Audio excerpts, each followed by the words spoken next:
uanze kuingia katika giza. Bwana Yesu asifiwe sana. Kuna uamuzi unaweza fanya leo. Uanze kuingia katika nakala ambazo zinajumlisha watu mashuhuri. Bwana Yesu apewe sifa. Uamuzi. Sijui kama kuna jambo unahitaji kufanya uamuzi. Na kwa hivyo ni lazima tufanye uamuzi. Na kwa hivyo Yosefu sasa yuko mikononi mwa Bwana. Process yake imeanza mikononi mwa Bwana. Maana kuna mambo mengine tutashindwa, itakuwa ni neema. Haleluya.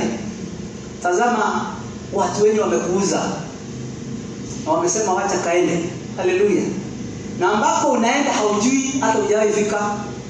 Na unajua hawa wapendwa walipokuwa wanamuuza, walifikiria vile wamemuuza kule atakapokwenda atafanyishwa kazi ngumu na maisha yake yawe mafupi ya kufa na sahaulika.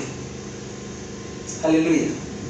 Lakini hawakujua kwamba kuna mpango ambayo Mungu alikuwa nao juu ya maisha ya Yosefu. Bwana Yesu asifiwe sana.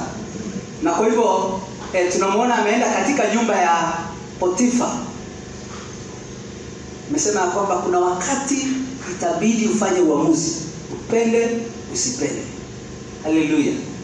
Na akiwa katika nyumba ya Potifa, kila kitu kikawa shwari. Kazi yake ilikuwa nzuri, anapendeka, ana kibali, ametosheleka, kama ni chakula haina shida. Bwana Yesu asifiwe sana. Lakini bado safari ilikuwa ni bado. Basi hapo ndipo mke wa Potifa alitaka kumwingisha katika dhambi. Haleluya. Wakati mwingi katika maisha tutakutana na vitu vya kupendeza na kuvutia, ili ya kwamba uamuzi utakaofanya usikufaidi wewe. Na hiyo ndio kiini ya shetani. Ya kwamba unapofanya uamuzi, fanya uamuzi mbaya, basi uishi maisha mabaya.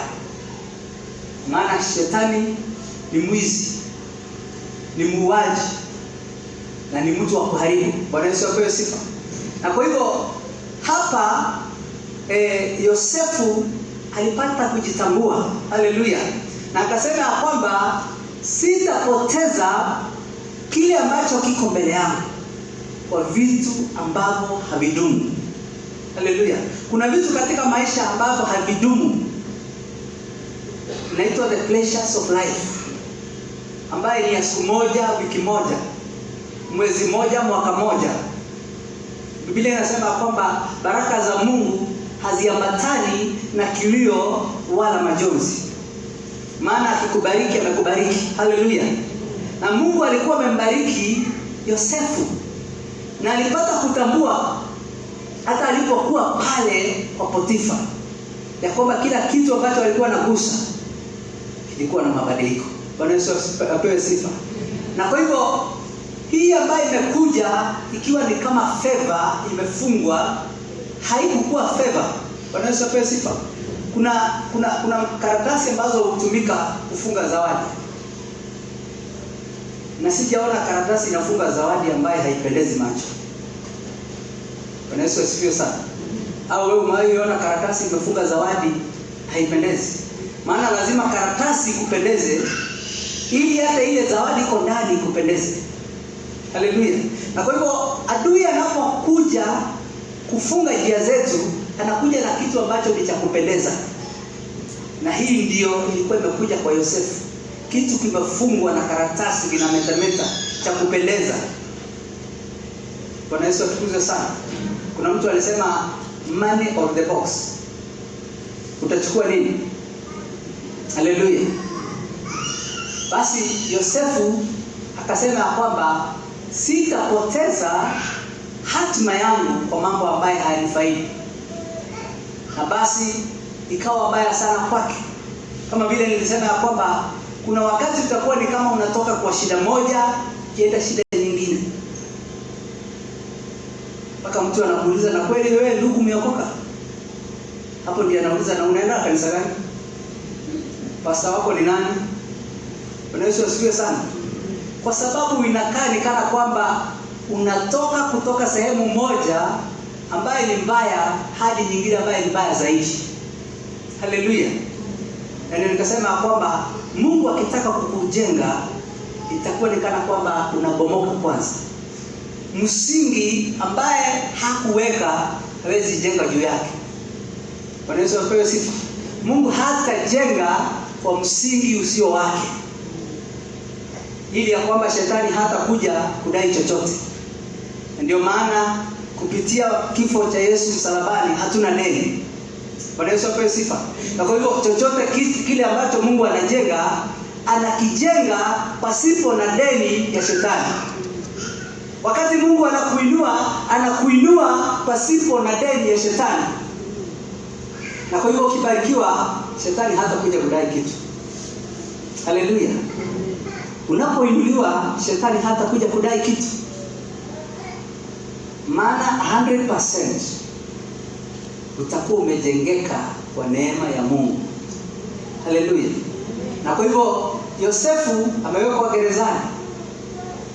Ikawa ni kana kwamba mtu ambaye amesahaulika, safari yake inaendelea. Haleluya. Na pale gerezani Mungu anafanya kazi. Kumaanisha kwamba hakuna popote katika maisha utakapokuwa ambako mkono wa Mungu hautakufikia. Uende ukawa huko gerezani ya kifedha, uende ukawa huko gerezani ya kifamilia, lakini mkono wa Mungu hata na huko unafanya kazi. Yosefu akapata kibali. Na ni katika lile gereza, haleluya, kuna mahali ambapo Mungu atakupeleka na itakuwa kama springboard yako. Na wakati mwingi hatutaki kupitia machungu, hatutaki kuteseka. Tunataka maisha yaliyo rahisi. Bwana Yesu apewe sifa. Lakini hayo maisha rahisi hayatatufikisha katika springboard ambaye Mungu anataka tukanyage ili turuke twende mahali ambapo tunastahili kuwa. Gereza ilikuwa springboard ya Yosefu. Kutoka hapo hadi kuwa mtu wa pili katika ukuu katika nchi ya Misri. Niambie hiyo ingefanyikaje kama bado angebaki kwao nyumbani? Haleluya. Ndio kuna maana ya mimi na wewe kufanya maamuzi. Haleluya. Pengine kuna mambo imeongoja miaka na mikaka, bado unaitazama. Ni wakati wa kufanya uamuzi ukisikiza sauti ya Mungu. Bwana Yesu apewe sifa. Ni vizuri kufanya uamuzi, maana kuna kitu ambacho Mungu anangojea. Kisha fanya uamuzi naye akitende. Haleluya. Mungu alikuwa amengoja wana wa Yakobo waamuze ndugu yao.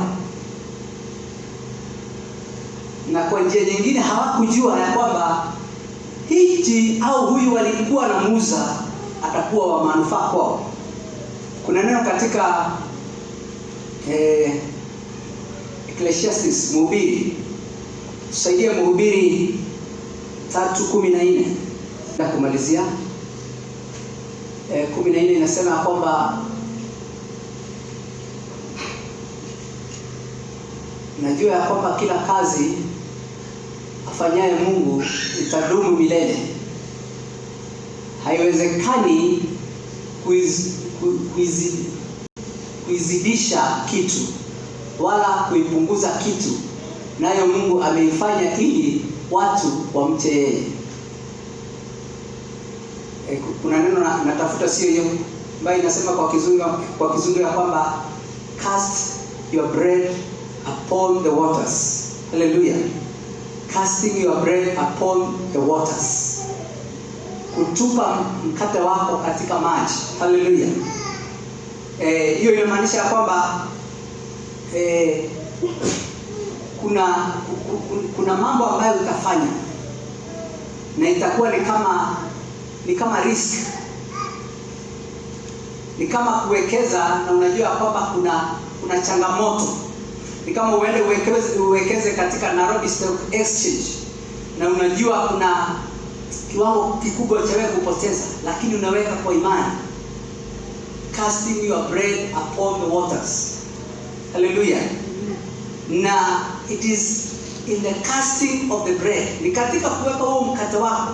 Maana Biblia inasema ya kwamba baada ya siku nyingi zijazo utaupata tena. Haleluya. Sijui ni nani amewekeza mkate wake katika maji.